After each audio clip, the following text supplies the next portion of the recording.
ఈ ఒక్క పాయింట్ నేను చెప్పకపోయి ఉంటే నా సిటీసీ 24 lakhs బదులు 8 LPO 10 LPO ఉండేది. చాలా మంది హెచ్ఆర్ ఇంటర్వ్యూస్ లో నీ ఎక్స్పెక్టెడ్ శాలరీ ఎంత అని అడిగినప్పుడు అందరూ చెప్పే ఆన్సర్ ఇదే, మీ కంపెనీ నార్మ్స్ ప్రకారం ఏదైనా ఓకే అని చెప్పేసి. ఇక్కడ అందరూ పబ్లో కాల్ వేస్తారనమాట.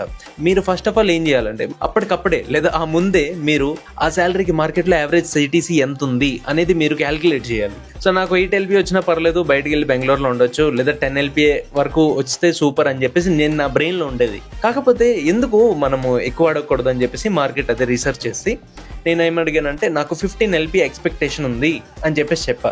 Because my interview went well, ప్రతి ఒక్కటి బాగా జరిగింది కాబట్టి వాళ్ళు నేను 15 అడిగినా కూడా వాళ్ళు 15 ఇవ్వచ్చు, కాకపోతే వాళ్ళు 24 వరకు ఇచ్చారు. అందుకే శాలరీ నెగోషియేషన్ చేయడం అనేది చాలా చాలా ఇంపార్టెంట్.